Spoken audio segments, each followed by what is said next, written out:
Hello दोस्तों। जय हिंद दोस्तों। आइए चौहान सर की क्लास में आप सबका स्वागत है। और जो लोग भी इस चैनल में नए हों वो चैनल को सब्सक्राइब कीजिए। कंपटीशन गोल नाम से चैनल है, ठीक है। और लाइक कीजिए, सब्सक्राइब कीजिए, लाइक कीजिए, शेयर कीजिए, ठीक है। और आज की इतिहास की क्लास होगी और इतिहास की क्लास में हम बात करेंगे मौर्य साम्राज्य के बारे में चर्चा होगी, ठीक है। आज की क्लास में ये वीडियो ले आप लोगों को मौर्य साम्राज्य के बारे में क्लास लेके आया हूँ और आप लोग भी ध्यानपूर्वक सुनते जाइएगा, ठीक है। और फिर मैं जब नोट डाउन कराऊं तो नोट डाउन करते जाइएगा। आप लोग भी कॉपी पेन लेके बैठिए और साथ में नोट डाउन करते जाइए। तो आइए चलते हैं मौर्य साम्राज्य के बारे में। मौर्य साम्राज्य के बारे में मौर्य साम्राज्य के बारे में जानकारी हमको कई स्रोतों के माध्यम से प्राप्त होती है। कई स्रोतों के माध्यम से प्राप्त होती है। पहला स्रोत साहित्यिक स्रोत, ठीक। दूसरा विदेशी यात्रियों द्वारा दिए गए विवरण के माध्यम से प्राप्त होती है। और तीसरा पुरातात्विक स्रोत के माध्यम से हमें मौर्य साम्राज्य के बारे में जानकारी हमें मिलती है, ठीक। तो इसमें बात करते हैं आइए साहित्यिक स्रोत के बारे में। ध्यानपूर्वक सुनिएगा और मैं इसमें कुछ पॉइंट बताऊंगा। वो एग्जाम पॉइंट्स, जैसा मैंने बताया था कि एग्जाम पॉइंट्स के नाम से कुछ पॉइंट है, उसको आप नोट डाउन करते जाइएगा, उस पर टिक कर लीजिए, एग्जाम करके या इंपॉर्टेंट पॉइंट करके टिक कर लीजिएगा, ठीक है। और साहित्यिक स्रोत को भी ध्यानपूर्वक सुनिएगा, इंपॉर्टेंट, क्योंकि उसमें पूछ लिए जाते हैं कि ये कृति, ये रचना या ये पुस्तक किसके द्वारा लिखी गई है। तो आइए चलते हैं। 3 स्रोत हैं मौर्य साम्राज्य के बारे में जानकारी देने के लिए। पहला स्रोत साहित्यिक स्रोत, दूसरा विदेशी यात्रियों द्वारा दिए गए विवरण और तीसरा पुरातात्विक स्रोत के माध्यम से हमें मौर्य साम्राज्य के बारे में जानकारी मिलती है। चलिए आइए बात करते हैं साहित्यिक स्रोत। साहित्यिक स्रोत में पहली सर्वप्रथम कौटिल्य द्वारा दी गई पुस्तक या रची गई पुस्तक अर्थशास्त्र से हमें मौर्य साम्राज्य के बारे में जानकारी मिलती है, ठीक है। कौटिल्य की पुस्तक अर्थशास्त्र को यह मौर्य साम्राज्य के बारे में मौर्य साम्राज्य के एक प्रमाणिक पुस्तक है जो मौर्य साम्राज्य के बारे में जानकारी देती है। इसके बाद कई हैं इसमें। सोमदेव द्वारा रचित कथा सरित सागर, सोमदेव द्वारा रचित कथा सरित सागर, ठीक। इसके बाद क्षेमेंद्र द्वारा रचित बृहत कथा मंजरी। इसके बाद पतंजलिकृत महाभाष्य। इसके बाद मेगस्थनीज द्वारा रचित इंडिका, ठीक। ये पुस्तकें हैं। इसके बाद एक पुस्तक और है इसमें, विशाख दत्त द्वारा रचित मुद्रा राक्षस। फिर से सुनिएगा। साहित्यिक स्रोत में कौटिल्य द्वारा रचित पुस्तक अर्थशास्त्र, जो एक प्रमाणिक पुस्तक है जिस मौर्य साम्राज्य के बारे में कई जानकारियां हमको समाज के बारे में, राजनीति के बारे में जानकारी प्राप्त होती है, ठीक। और इसको कौटिल्य द्वारा रचित अर्थशास्त्र की पुस्तक, ये एक अर्थशास्त्र, इकोनॉमी की नहीं, अर्थशास्त्र है। ये एक मौर्य साम्राज्य के राजनीतिक और सामाजिक समाज पर प्रकाश डालती है, ठीक है। इसके बाद विशाख दत्त द्वारा रचित मुद्रा राक्षस, सोमदेव द्वारा रचित कथा सरित सागर, क्षेमेंद्र द्वारा रचित बृहत कथा मंजरी। इसके बाद पतंजलिकृत महाभाष्य और मेगस्थनीज द्वारा रचित इंडिका पुस्तक है। ये हो गए आपके साहित्यिक स्रोत, ठीक। साहित्यिक स्रोत में इसमें बात करते हैं अब अर्थशास्त्र पर टीका। अर्थशास्त्र पर ध्यानपूर्वक सुनिएगा, यह एग्जाम पॉइंट। अर्थशास्त्र पर पुस्तक कौटिल्य द्वारा रचित अर्थशास्त्र की पुस्तक पर टीका प्रबंध चिंतामणि है। प्रबंध टीका है, उस पर टीका लिखा गया था। जो टीका किस नाम से लिखा गया था? प्रबंध चिंतामणि के नाम से लिखा गया था, जिसकी रचना मेरुतुंग ने की थी, जिसकी रचना मेरुतुंग द्वारा की गई थी। अब आइए बात करते हैं बौद्ध ग्रंथ से मौर्य साम्राज्य के बारे में जानकारी मिलती है। बौद्ध ग्रंथ में महावंश, दीपवंश, महावंश, महाबोधिवंश, दिव्यावदान आदि ग्रंथों से मौर्य साम्राज्य के बारे में जानकारी मिलती है। इसके बाद जैन ग्रंथ से भी जानकारी मिलती है। कौन कौन जैन ग्रंथ है? जैसे भद्रबाहु द्वारा रचित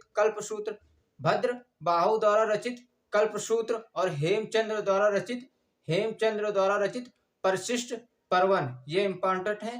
परिशिष्ट पर्वन में कई परिशिष्ट पर्वन, जो हेमचंद्र द्वारा रचित परिशिष्ट पर्वन है, ये मौर्य साम्राज्य के बारे में कई जानकारियां देता है। तो इसलिए यह है जैन ग्रंथ भद्रबाहु का कल्पसूत्र और हेमचंद्र द्वारा रचित परिशिष्ट पर्वन, ठीक। अब ये हो गए साहित्यिक स्रोत। अब बात करते हैं विदेशी यात्रियों द्वारा दिए गए विवरण।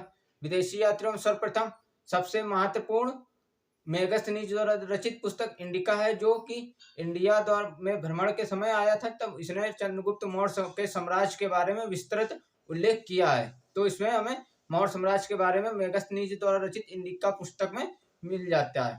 ठीक, इसके बाद कई विदेशी यात्री आए थे, जैसे स्ट्रेबो एरियन पिल्नी, ठीक है, और डियोडोरस आदि ग्रंथों से भी, इनके ग्रंथों से भी मिलती है। इसके बाद जस्टिन प्लूटार्क एरियन ने चंद्रगुप्त को सेंड्रोकोट्स बताया है, चंद्रगुप्त को सेंड्रोकोट्स बताया है। इसके बाद एपियानस और प्लूटार्क्स ने एंड्रोकोट्स बताया है। ठीक, इसमें एग्जाम पॉइंट ध्यानपूर्वक सुनिएगा। सर्वप्रथम विलियम जोन्स ने ही सेंड्रोकोट्स की पहचान चंद्रगुप्त मौर्य से की है। सर्वप्रथम विलियम जोन्स ने ही चंद्रगुप्त की सेंड्रोकोट्स की पहचान चंद्रगुप्त मौर्य से की है। ठीक, ये हो गए आपके विदेशी यात्री। अब तीसरा है पुरातात्विक स्रोत। पुरातात्विक स्रोत में अशोक द्वारा जारी किए गए या अशोक द्वारा लिखे गए शिलालेख से हमें मौर्य साम्राज्य के बारे में जानकारी प्राप्त होती है। ठीक, तो ये थे मौर्य साम्राज्य की जानकारी हमें किस तरीके से प्राप्त होती है, किन के माध्यम से मिलती है। ठीक, अब बात करते हैं, चलिए चंद्रगुप्त मौर्य शासन का समय 322 ईसा पूर्व से 298 ईसा पूर्व तक शासन किया है। चंद्रगुप्त मौर्य ने मगध पर शासन किया 322 ईसा पूर्व से 298 ईसा पूर्व तक शासन किया है। ठीक, अब बात करते हैं इसमें चंद्रगुप्त मौर्य, ये हो गया शासन का समय, इनका शासन काल था 322 से 298 ईसा पूर्व। अब मौर्य की उत्पत्ति ठीक, मौर्य की उत्पत्ति कैसे हुई? कई विद्वानों का मानना है, इसमें जैसे एक डॉक्टर राय चौधरी है, उनका मानना है कि चंद्रगुप्त मौर्य, ठीक है, गोरखपुर के पिपलीवन, जो कि आपका नेपाल से गोरखपुर और नेपाल से लगे हुए, उत्तर प्रदेश के गोरखपुर और नेपाल से लगे हुए, जैसे गोरखपुर में पिपलीवन और नेपाल से लगे हुए रूमिनदेव के बीच एक गांव था जिसका नाम पिपलीवन था, जो मोरों का पालन किया करता था। जिसके मोरों के पालन पोषण के लिए वहां के लोगों को मौर्य कहा जाने लगा। मौर्य शब्द की उत्पत्ति हुई और उन्हें मौर्य कहा जाने लगा, वहां के लोगों को मौर्य कहा जाने लगा।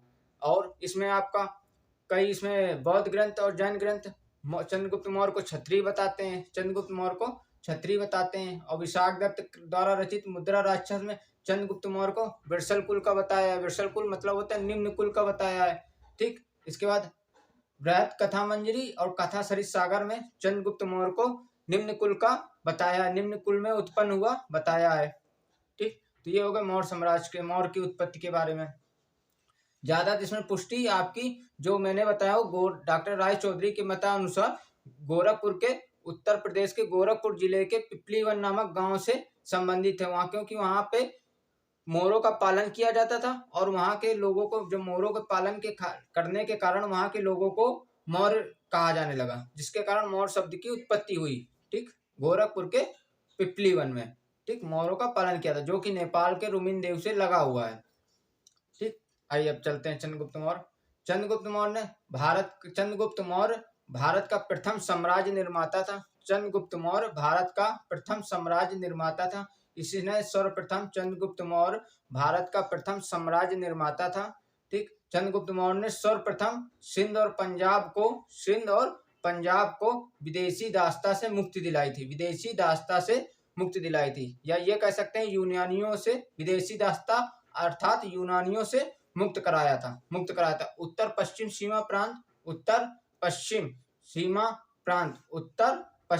सीमा प्रांत जिसने यूनानी गवर्नर फिलिप द्वितीय को हराया था। उत्तर पश्चिमी सीमा प्रांत के गवर्नर फिलिप द्वितीय को हराया था।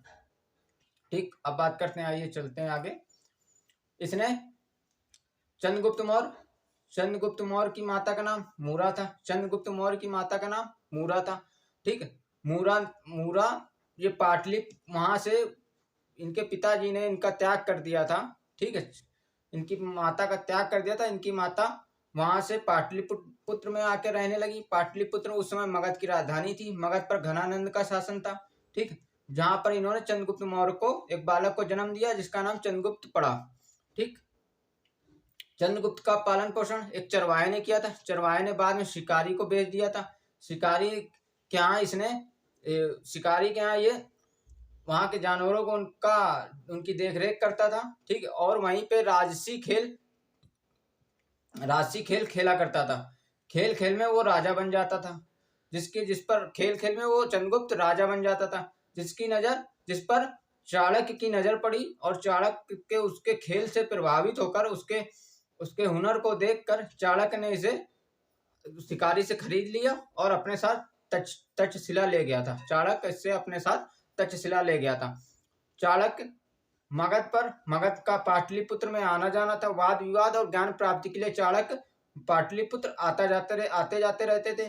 ठीक है। और चाणक्य की प्रतिभा से घनानंद प्रभावित होकर घनानंद ने उसे अपनी दानशाला का प्रबंधक नियुक्त किया था। लेकिन कुछ विवादों के कारण घनानंद ने चाणक्य का अपमान करके उसको वहां से पाटलिपुत्र से निकाल दिया था। जिसने चाणक्य ने प्रतिज्ञा ली थी कि मैं तुम्हारे शासन का साम्राज्य का विनाश कर दूंगा और वंश शासन का विनाश कर दूंगा। और इसी प्रतिज्ञा को लेकर चाणक्य जब भ्रमण पर निकले, अपने मतलब कुशल योद्धा को ढूंढने के लिए भ्रमण पर निकले, तो उसकी नजर चाणक्य की नजर चंद्रगुप्त मौर्य पर पड़ी थी। ठीक। तो चंद्रगुप्त मौर्य को शिकारी से लेकर तक्षशिला ले गए, जहां उसको शिक्षा दीक्षा की दी और उसको अस्त्र शस्त्र की विद्या दी और विद्या में उसको निपुण किया। ठीक। इसके बाद और गुरु चाणक्य की सहायता से पहले उसने सर्वप्रथम अपने सेना को अपनी सेना बनाई, सेना को गठित किया और सेना में कई योद्धाओं को रखा, कई योद्धाओं को घुड़सवारों को रखा।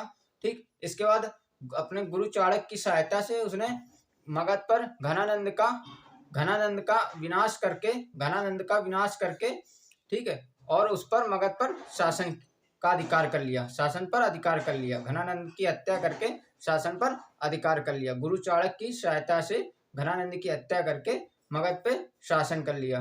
ठीक। इसके बाद यूनानी लेखक प्लूटार्क के अनुसार चंद्रगुप्त ने 6 लाख की सेना लेकर संपूर्ण भारत पर विजय अभियान चलाया था। संपूर्ण भारत में 6 लाख की सेना लेकर संपूर्ण भारत में विजय का अभियान चलाया था। ठीक। इसके बाद 305 ईसा पूर्व में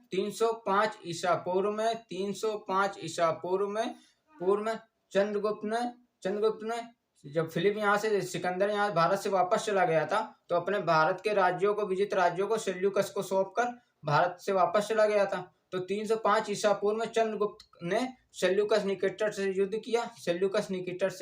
युद्ध किया और जिसमें इस युद्ध में सेल्यूकस निकेटर पराजित हुआ।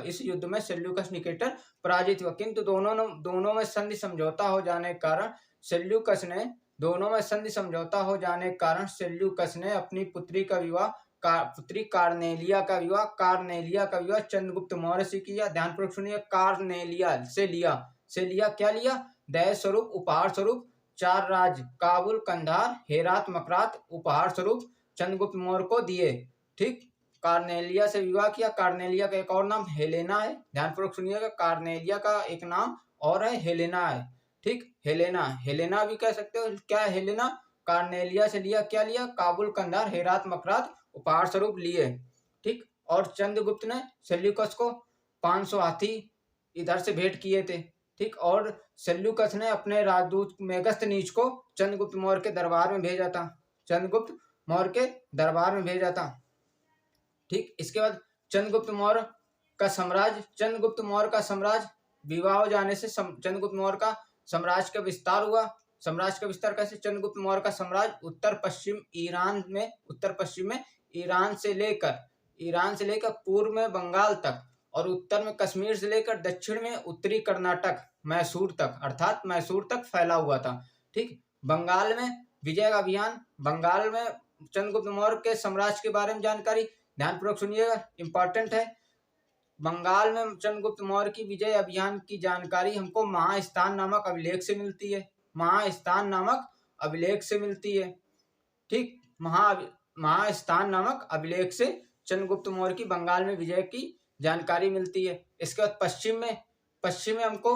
पश्चिम में आपका गुजरात में सौराष्ट्र तक चंद्रगुप्त मौर्य के साम्राज्य का विस्तार था, जिसका उल्लेख हमको रुद्रदामन के जूनागढ़ अभिलेख से मिलती है, रुद्रदामन के जूनागढ़ अभिलेख से मिलती है। ठीक, जहां पर सौराष्ट्र में, जहां पर चंद्रगुप्त मौर्य ने सौराष्ट्र में पुष्यगुप्त नाम के व्यक्ति को गवर्नर नियुक्त किया था। पुष्यगुप्त नाम के व्यक्ति को चंद्रगुप्त मौर्य ने वहां का गवर्नर नियुक्त किया था, जिसकी जानकारी हमको रुद्रदामन के जूनागढ़ अभिलेख से मिलती है। जिसने और वहां पर एक सुदर्शन झील का निर्माण भी करवाया था, सुदर्शन झील का निर्माण भी करवाया था, जिसकी जानकारी हमको कहाँ मिलती है, रुद्रदामन के जूनागढ़ अभिलेख से मिलती है। ठीक, इसके बाद चंद्रगुप्त मौर्य ने अपने पुत्र के पक्ष में सिंहासन को त्याग कर, ठीक है, सिंहासन को त्याग कर जैन धर्म की दीक्षा लेकर, किससे दीक्षा ली, भद्रबाहु से जैन धर्म की दीक्षा लेकर श्रवणबेलगोला मैसूर में उपवास द्वारा अपने प्राण को त्याग दिया, अपने शरीर का त्याग किया। ठीक, चंद्रगुप्त मौर्य ने अपने पुत्र के पक्ष में सिंहासन को त्याग कर 298 ईसा पूर्व में जैन धर्म की दीक्षा लेकर भद्रबाहु से जैन धर्म की दीक्षा लेकर श्रवणबेलगोला मैसूर में 298 ईसा पूर्व में अपने प्राण का त्याग कर दिया। ठीक, ध्यानपूर्वक सुनिएगा। जैन ग्रंथों में उपवास द्वारा शरीर का त्याग करने की विधि को उपवास द्वारा, जैन ग्रंथ में एग्जाम पॉइंट है, जैन ग्रंथ में उपवास द्वारा अपने शरीर का त्याग करने की विधि को, प्राण त्यागने की विधि को संलेखना विधि भी कहा जाता है, ठीक।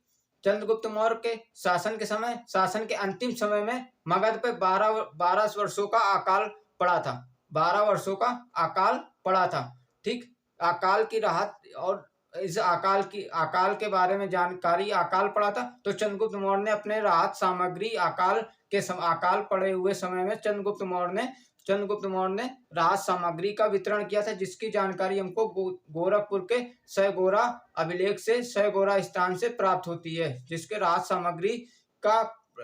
सामग्री बंटवाई थी, जिसकी जानकारी हमको उत्तर प्रदेश के गोरखपुर जिले के सैगोरा अभिलेख या सैगोरा स्थान से प्राप्त होती है, ठीक, प्राप्त होती है। इसके बाद इसमें क्या कहते हैं, आपका एक पॉइंट और है इसमें, चंद्रगुप्त मौर्य का विवाह आपका घनानंद की पुत्री दुर्धरा थी जो, उससे भी हुआ था। क्योंकि ये इसलिए बता रहा हूँ, जो बिंदुसार है वो दुर्धरा का ही पुत्र है। बिंदुसार जो है वो चंद्रगुप्त और दुर्धरा का पुत्र है, दुर्धरा का पुत्र बिंदुसार है, ठीक। इसलिए घनानंद की पुत्री से इसको प्रेम हो गया था, उस प्रेम में इसने दुर्धरा से भी विवाह किया था, ठीक। और धन्यवाद दोस्तों, आज की क्लास यहीं से खत्म करते हैं, आगे मिलते हैं बिंदुसार पे। जय हिंद।